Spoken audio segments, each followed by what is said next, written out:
Okay, so I'm in my car and I am driving to Santa Barbara to meet with a psychic. And the reason I'm going to Santa Barbara goes way back, like my whole life practically. I had been telling everyone that one day I was going to grow up and I was going to be a rich and famous actor.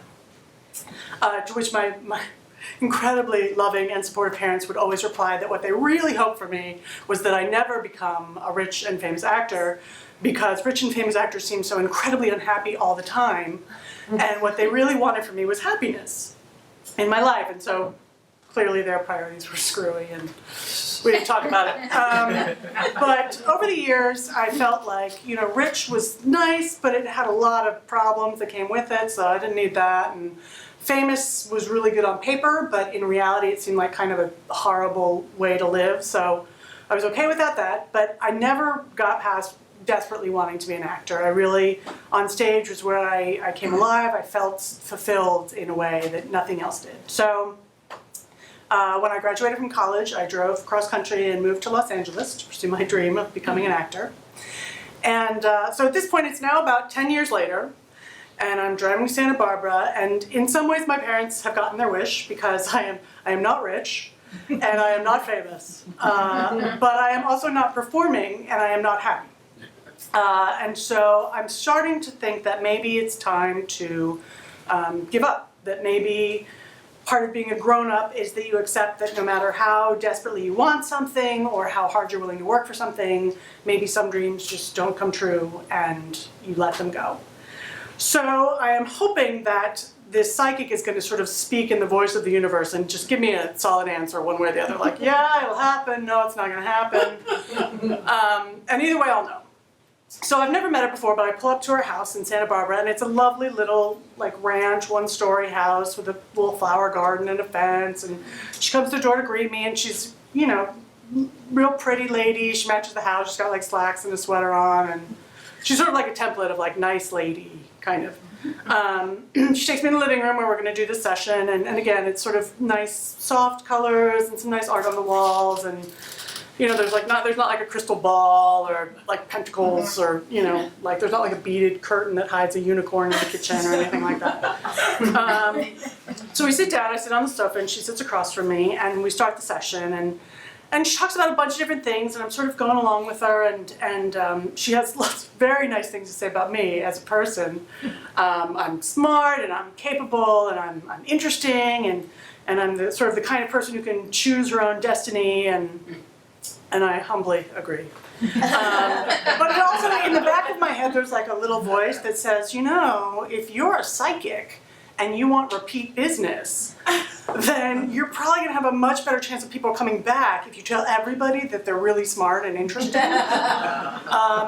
rather than if you say like, you're, you know, a little bit dull and not so bright. But I decide in this case it's probably just her speaking the universe's truth, I'm sure. So she's talking and she's telling me some things, and she says, I get the feeling like you're not really satisfied with your life in LA.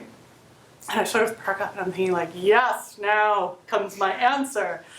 And she says, you know, and I'm picturing you in different places doing different things, and she says, like, I can put you here and do this, and you know, you can do it well, and I could put you over here doing this other thing, and you know, you would make that work. And she said, you know, I can sort of put you anywhere and doing anything, and you'll make it happen. And she said, I mean, you know, you can't do anything. Like you can't. I don't see you on stage. I don't see you performing. You know.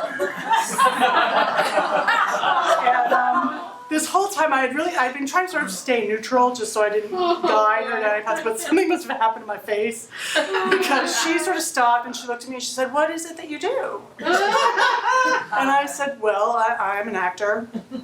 And she sort of sat there. We looked at each other for a minute, and she said, "Yeah, how's that going for you?" And I said, "Well, so far I am spectacularly unsuccessful." And she said, "Yeah, I don't see that happening for you." And so I sort of sat there with my shattered hopes, and she said, you know, I could see you maybe helping out behind the scenes, maybe helping the camera people with their equipment, or helping the props people. But ultimately, what she saw for me was that I should move to the Pacific Northwest and buy a farm and start a nonprofit organization for inner city kids so they could sort of come out and like work the farm and work with the animals and do equine therapy and that kind of stuff. Oh, and she also mentioned that my husband, who I had not yet met, was not in Los Angeles and would not be coming to Los Angeles. So if I wanted to meet him, I needed to move.